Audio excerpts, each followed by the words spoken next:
listening to episode 160 of the Tennis Files podcast. 7 do's and don'ts for doubles players. Hey everybody, welcome to another episode of the Tennis Files podcast. My name is Mirbon Aranshad, a former Division I college tennis player, and on the show I interview the world's top pros, coaches, and experts to help you improve your tennis game.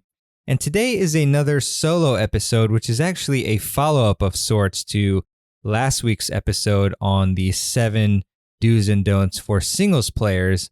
And I got a lot of requests about making a similar type of episode and just in general, content surrounding doubles. So I figured why not take this opportunity to follow up with a doubles geared episode on 7 do's and don'ts.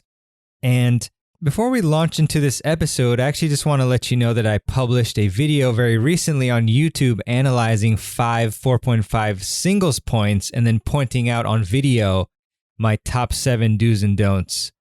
So definitely check that out on my YouTube channel at tennisfiles.com/YouTube. I've been getting a lot of comments and views on that video and people have really liked it. And it's about actually, I think, 20 minutes long or so. So obviously we go deep into the analysis of a ton of different points.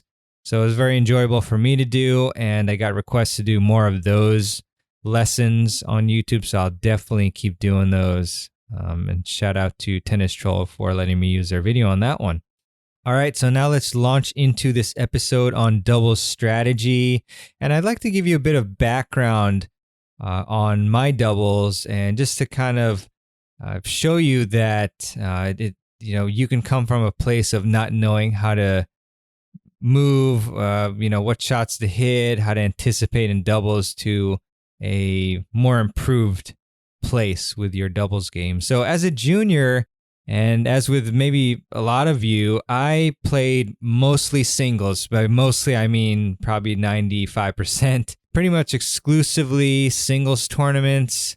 I remember there was one tournament where one of my friends asked me to play, and then for whatever reason I didn't, and he got really pissed off. But I don't know, that's just kind of a random memory. But it just goes to show you how little I played doubles.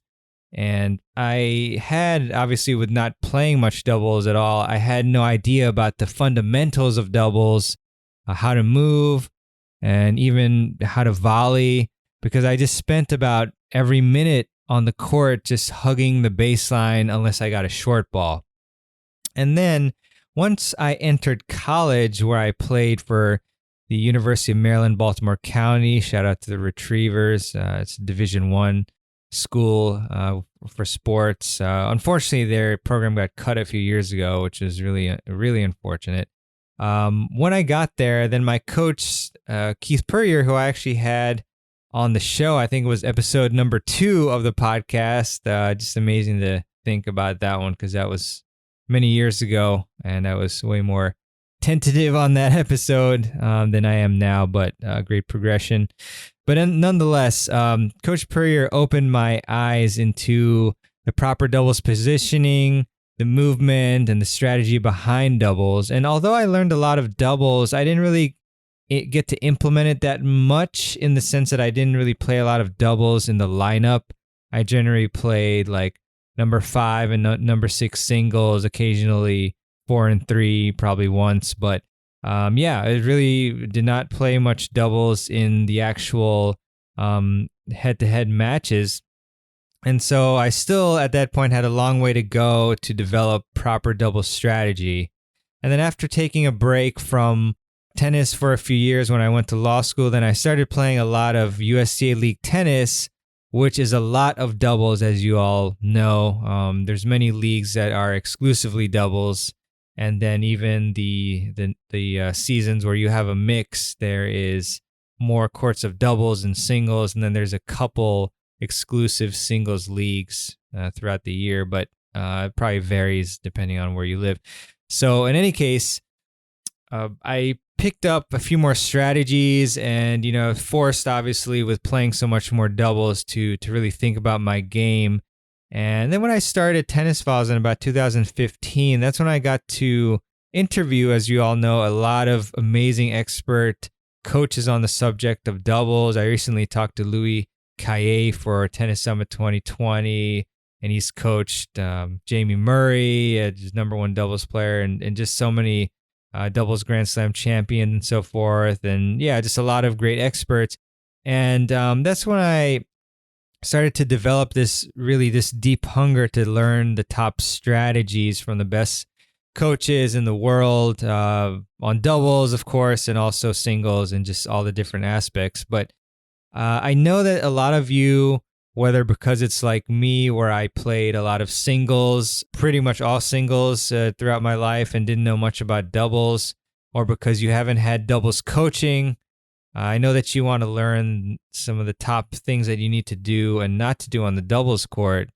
And another thing with private lessons too, in my experience, I found that I really was never taught about doubles strategy. You're taught about mostly single strategy, at least when I was getting coached. And I had great coaches, most of them.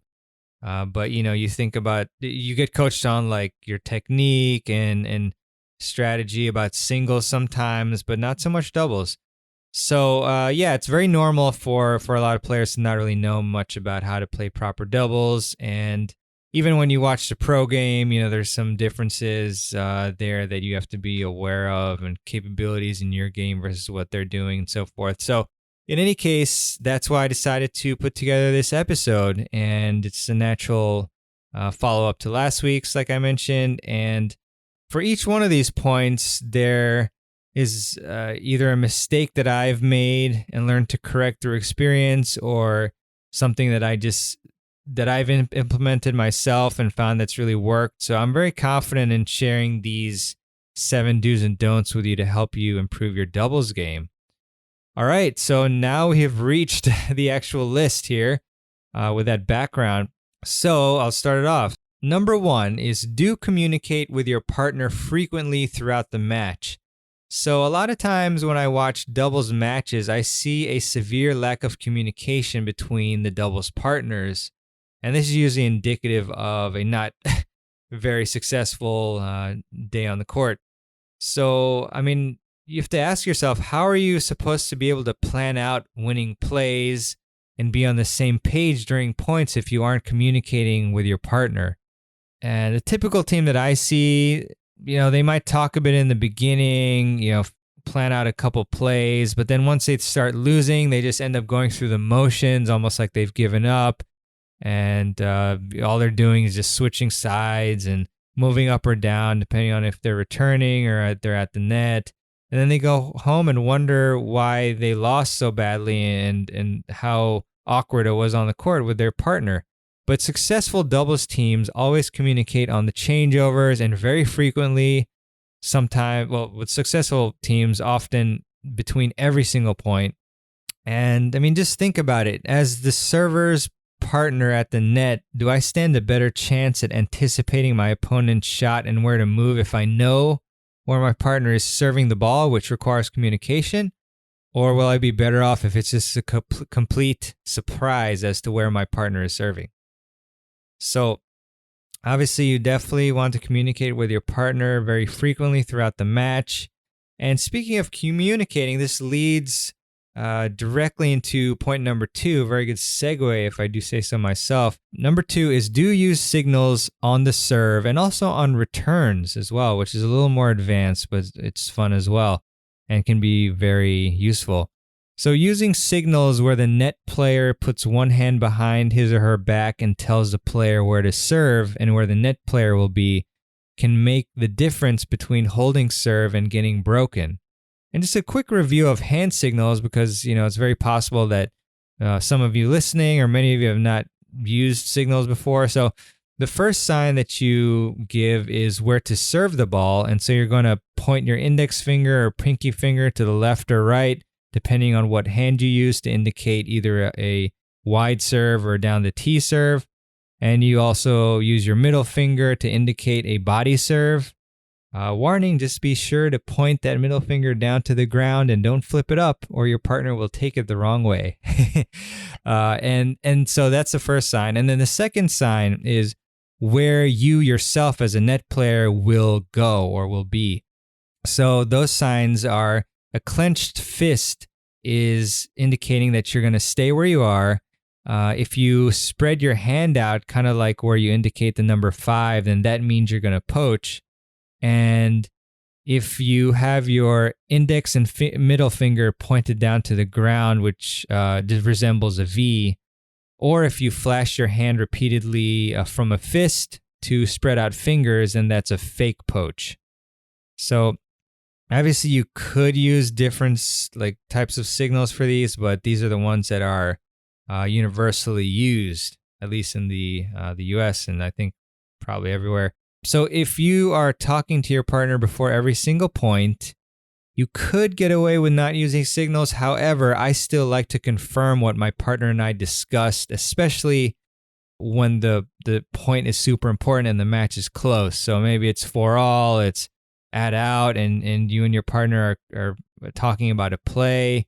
It's better to make sure via the signals rather than to risk making a mistake, which I have definitely done before. There's been times where I've called the poach and then maybe I haven't poached, or my partner has called the poach and I'm serving and then I did not move.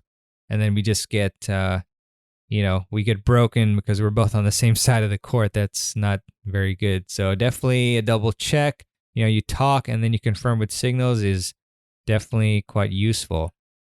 And then with the return signals, actually, my really good friend, probably my best friend, introduced this to me, which is a little more advanced, like I mentioned, but you should definitely try it out. And what happens here is, let's say if you are returning, then your partner who's at the net is going to give you a signal whether they're going to stay or whether they're going to actually poach off of your return. So let's have the example again where I'm returning, my partner gives me the spread out hand, which indicates that he's going to poach. So then once the opponent serves and then I return, then my net partner waits a bit and then actually crosses right before the opponent hits the ball, and I also cross as well. So a lot of times the server is just in the mindset of, all right, I'm going to hit the shot after my serve back cross court, obviously, away from the net player, but then meanwhile the net player actually poaches. And so this actually can get a lot of servers, a lot of teams, because they're not expecting this. And this play is really not used much at all, especially in USTA leagues below, I'd say 5-0 level. But 5-0, 5-5, etc., like they're actually using it a good amount. So in sum, using signals are part of communicating with your partner, which is critical, and keeping you both on the same page with the same plan of attack. So number 3, another is use the poach, the I formation, and the Australian formations. Back on Tennis Summit 2020, my friend Ian Westerman from Essential Tennis did a great session on disruptive plays. And the purpose of disruptive plays, as he has said before, is to create chaos and to create uncertainty and doubt in your opponent's minds and disrupt their rhythm. By the way, I actually had Ian on the show, and I'll include a link to his episode. But by using the poach, the I formation, and Australian formations, you're going to be able to pick up much more easily short points by finishing off these points at the net off of returns. And you're also going to produce much more unforced errors. And these plays, just a quick summarization in case you don't know. So poach is to move across the court, you switch sides. The I formation is if you start in the middle of the court, both of you actually. So you're serving by the tee, let's say, and then your partner is in the middle, and then the net player tells the server, or you communicate together which side each of you are going to go. Well, yeah, which side that the net player will go to and which side the server will go to. So with the Australian formation, you have both players on the same side or the same half of the court, and then you'll have one player move to the other side after the serve. And that's usually going to be the server. So let's say that if you are serving to the ad side, then your net player, instead of being on the ad side, is actually on the same half as you, which you're both on the left side. And then after the serve, the server is the one who usually is going to move to that to the right, into the right half of the court. But sometimes you can actually reverse this and then have the net player go back to what would be the original position on that ad side, which is more of a kind of a tricky play that could work really well too. And so one story that I have about how using the poach eye formation, Australian formations, can really impact your success on the court is that I had a USTA combo league match several months ago, because obviously, there's not as much going on now. But what happened was we were not doing so hot in the beginning as far as holding serve, but then we implemented a combination of these three plays here, and then we started to pick up steam. And then fast forward to the third set tiebreak, where it is actually 8-7 us, and my partner is serving, and then I decide to call I formations on both of these points, whereby I would be actually moving to the side that the opponent would normally return cross court. And by doing this, and by also realizing kind of the situation, and that the player would try to kind of hit the more standard return because it was a kind of a tight time, obviously being 8-7 in the third set tiebreak, I was actually able to pick off both of those returns to seal the match.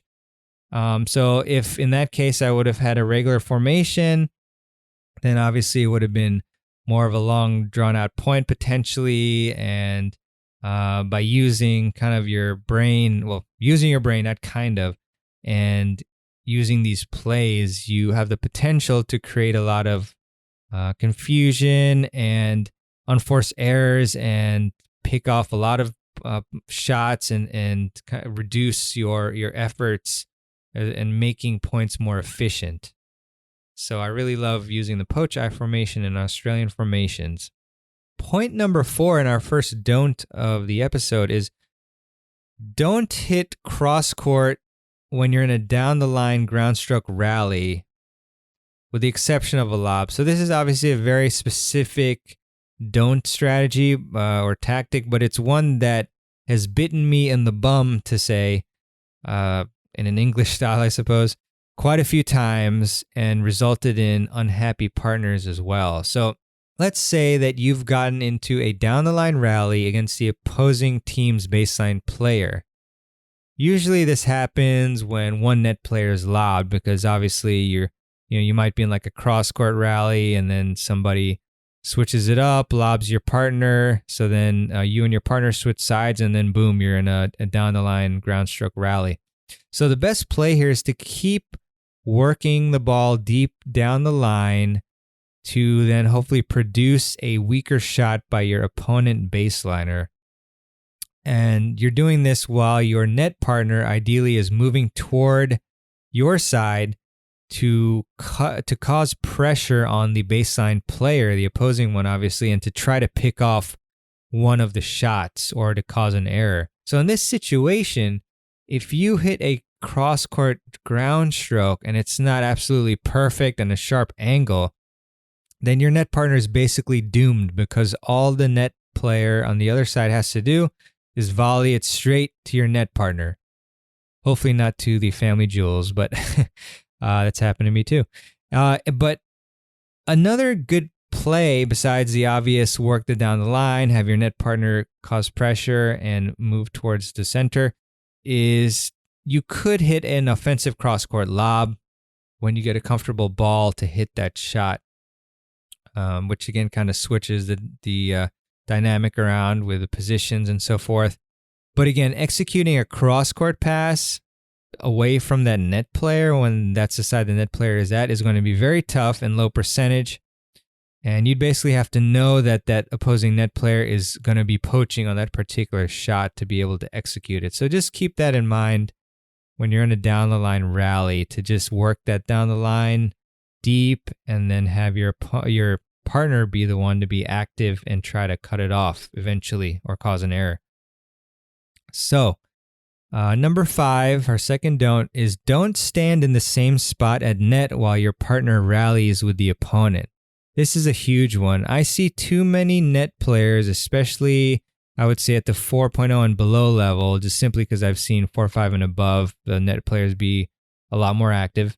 The players at these levels, they are just standing in one spot while their server or returner partner does all the work and just hits the ball. And that's fine if you're not, getting the shots, I guess, but you need to be an active player at the net.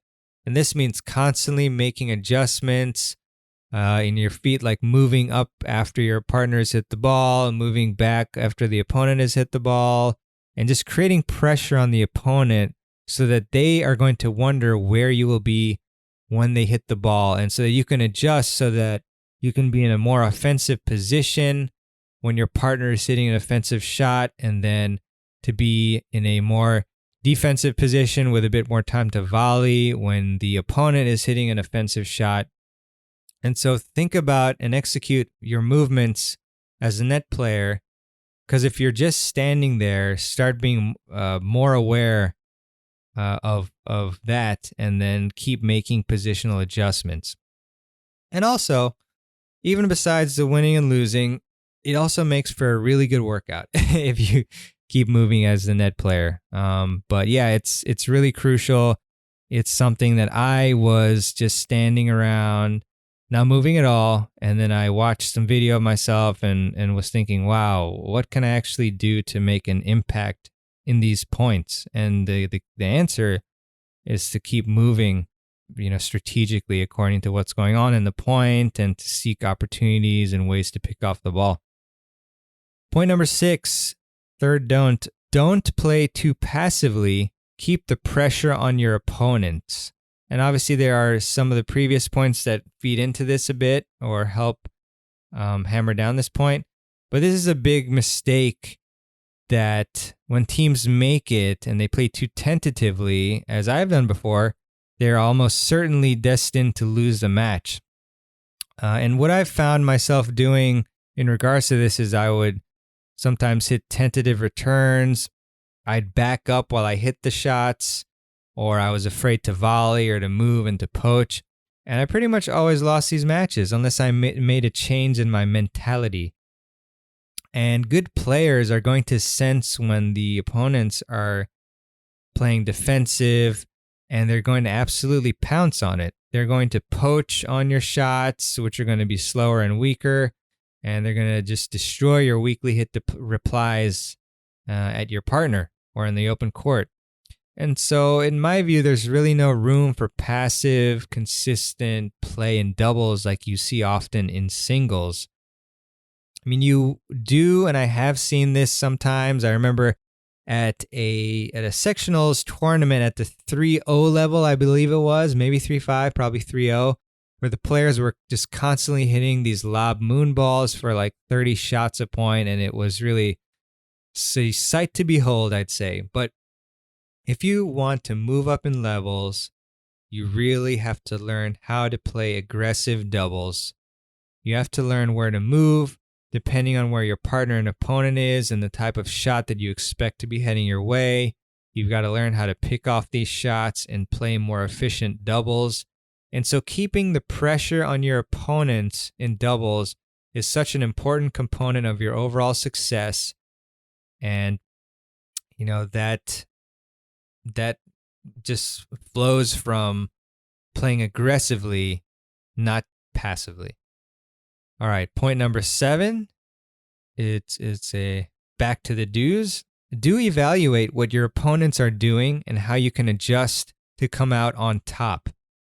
Tennis, which we've heard a lot before, tennis is like chess. It's also like poker and many other games or sports. You can probably tell I like poker. You need to be able to read and understand what your opponents are doing on the court to maximize your success. You have to understand what strategies and tactics they're using, what their strengths and weaknesses are. I mean, imagine playing a doubles team where they're dominating at the net, but they're also hugging the net, and you end up losing 2-2, but you never tried lobbing them. I mean, that is something that you have to be aware of and adjust, but you didn't. Or imagine going an entire match where the opponents exclusively served down the tee and then poached, but you never tried returning down the line. I've seen these things happen to doubles teams before because they were not aware of what was happening to them. So taking a few seconds to evaluate what your opponents are doing and how you can adjust and then actually adjusting, most importantly, will obviously make a big difference in the outcome of the match. Now here's a bonus tip for you. I always like to over-deliver when I can, which I pretty much always can, is to use tells to your advantage and to not give them off to your opponents. So it's a dual-edged sword or double-edged sword, I suppose, if that's the right idiom or expression. So one of these, an example is to recognize the posture and the court positioning and the balance of your opponents to tip you off when to poach. You know, this is pretty obvious, I guess, but if you've got a player who's backing up and leaning backwards when they're hitting the ball, that's a great time to poach. And I actually use this to my advantage sometimes where I am kind of like leaning back and everything, and then I actually hit down the line against kind of more advanced players because I know that when they see me in that bad position, they're going to assume cross court and then poach. A little pro tip there. And then also some tips on not letting off tells when poaching yourself. I mean, one is that you don't want to poach too early. You want to poach right before your opponent makes contact with the ball. I've heard some players and coaches say that, to poach once the serve hits the ground, but especially if the serve is a slow one, then the returner will have plenty of time to recognize and direct the return down the line because they'll be able to see you moving. Another thing is giving tells off when you're using signals. So I've played with players and practice partners who, if you give them the poaching sign, they will audibly say yes. But yet, if you give them a stay or fake poach sign, they will not say anything. So this is a huge tell, in my opinion. And my friend once picked up on this and was able to dominate at the net because he knew that if there was a yes, then there would be a poach. But if nothing was said on the second signal, then it would be a stay or a fake poach. So be consistent in your replies to signals. Just say yup twice or yes twice. That's what I do. So just to repeat these 7 tips plus the bonus tips here. Point 1, do communicate with your partner frequently throughout the match. Point 2, do use signals on the serve and experiment with using them on the returns as well. Point number 3, do use poach, I formation, and Australian formations. Point 4, don't hit cross court in a down the line ground stroke rally unless it's a lob. 5, don't stand in the same spot at net while your partner rallies with the opponent. Stay active. Number 6, don't play too passively. Keep the pressure on your opponents. Point number 7, do evaluate what your opponents are doing and how you can adjust to come out on top. And bonus tip, use tells to your advantage and don't give them off to your opponents. All right, awesome. So that is the meat and potatoes of the episode, I suppose. And if you enjoyed this episode, I would really appreciate it if you would subscribe to the Tennis Files podcast. It obviously means that you will get these episodes downloaded immediately to your podcast listening device of choice, whether that's your phone or computer or tablet. As soon as I publish the episode versus having to hunt them down yourself manually, and it would also help the visibility of the show as well. And you can just subscribe in Apple Podcasts at tennisfiles.com/Apple Podcasts or Google Podcasts at tennisfiles.com/Google Podcasts or Spotify at tennisfiles.com/Spotify. You see the pattern here. But it's very easy. And whatever app you're using, there's a subscribe button. So thanks in advance for doing that. And to close, I have a tennis pun of the day. Your success at net depends on your approach. I hope you like that and didn't bang your head against the wall there. And then the quote of the day. So the pun of the day was a little new there. I might keep that going unless I get a lot of hate mail, which is possible. And quote of the day is, you yourself, as much as anybody in the entire universe, deserves your love and affection. And that quote is by Sharon Salzberg. Very true. We see on the tennis court a lot of times players are just straight up beating themselves up for mistakes when mistakes will happen. And then they're not giving themselves enough credit when they are successful on the court. So very good quote there by Sharon Salzberg. All right. Well, last thing is check out my YouTube channel. I've been uploading videos on there very consistently these days. And, I've got that 7 do's and don'ts for singles players where I analyze that 4.5 match. So that's a fun one. And yeah, that's it. And I really do appreciate you watching and for all the emails and support and communications. And it's always great to hear from you. So feel free to email me at mirban@tennisfiles.com. That's MEHRBAN @tennisfiles.com, and hit up my Instagram and Facebook and Twitter for consistent daily updates on those platforms. All right, this is Mirban Iranshad. I really appreciate you tuning in, and I will see you on the next episode of the Tennis Files podcast. Peace.